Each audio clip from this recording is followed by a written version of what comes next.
இப்போ நான் ஒரு கதை சொல்ல போகிறேன். அந்த கதை கரெக்டாக இருந்துச்சுன்னா தேடி படிங்க.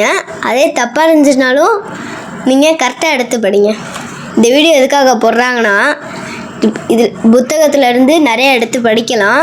அதுலேருந்து நிறையா தெரிஞ்சுக்கலாம். இப்போ நான்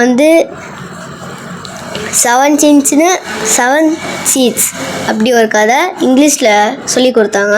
7 சீட்ஸ். ஓகே. இப்போ அந்த கதையை தான் தமிழில் சொல்ல போகிறேன். ஒரு ஊரில் ஒரு ராஜா இருந்தாங்களாம்.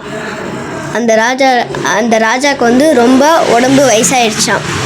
அதனால் சின்ன பசங்களை கூப்பிட்டு நிறையா 7 விதைகள் கொடுக்குறாங்களாம்.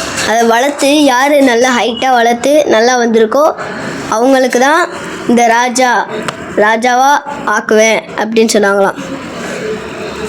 அப்போ ஒரு பொண்ணு எப்படி பார்த்துக்கணுமோ அப்படி பார்த்தாலாம். அதுக்கப்புறம் அவங்க கொடுத்த நாளும் முடிஞ்சிருச்சா.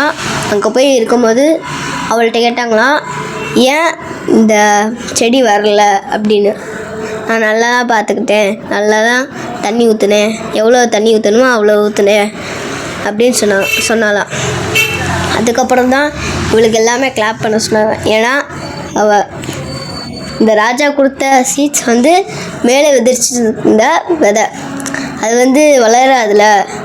அதனால் எல்லாமே வளர்த்துக்குனாங்க. ஏன்னா அது மார்க்கெட்டில் போய் வேறு விதை வாங்கி புதைச்சி இது பண்ணாங்க. அதனால் இவ நேர்மையாக இருக்கா, அதனால் இவளுக்கு தான் இந்த ராஜா சீட்டு. எனக்கு பதிலாக இவ தான் ராஜாவாக இருக்க போகிறா. ஓ, அந்த சீடு கொடுத்து வளர்க்க சொன்னாங்க. ஆனால் எல்லாமே வளர்க்காம மார்க்கெட்டில் போய் செடியாக வாங்கிட்டு வளர்த்துட்டாங்க. இந்த விதை மார்க்கெட்டில் போய் வாங்கிட்டு அவங்களே தனியாக வச்சாங்க. இந்த ராஜா கொடுத்தாங்களா விதை, அது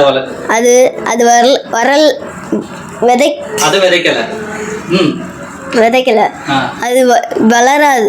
ஃபஸ்ட்டு 2 நாள் வச்சு பார்த்தாங்களாம், வளரவே இல்லையா. அதுக்கப்புறம் தான் இது வேணாம், நம்ம மார்க்கெட்டில் போய் வாங்கிட்டு வளர்க்கலாம் அப்படின்னு சொன்னாங்க. வளர்க்கலான்னு மீதி எல்லாம் மார்க்கெட்டில் வாங்கிட்டு போய் வளர்த்தாங்க. அந்த பொண்ணு மட்டும் நேர்மையாக இருந்துச்சு. நேர்மையாக இருந்து 2 நாள் 3 நாள் வெயிட் பண்ணி வளர்ற வரையும் வெயிட் பண்ணுறேன்னு சொல்லி வெயிட் பண்ணி வளர்த்துருச்சா? வளர்க்கல ஒன்றும்.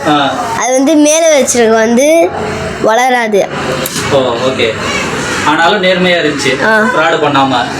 ஸோ இதுலேருந்து என்ன கற்றுக்கலாம்? நம்ம எப்பயுமே நேர்மையாக இருக்கணும். ஃப்ராட் பண்ணக்கூடாது, பொய் சொல்லக்கூடாது. அதானா? சூப்பர். ஸ்டார்ட் பண்ணு. இப்போ நான் ஒரு கதை சொல்ல போகிறேன். அந்த கதை கரெக்டாக இருந்துச்சுன்னா நீங்கள் படிங்க. அதே தப்பாக இருந்துச்சுனாலும் நீங்கள் கரெக்டாக எடுத்து படிங்க.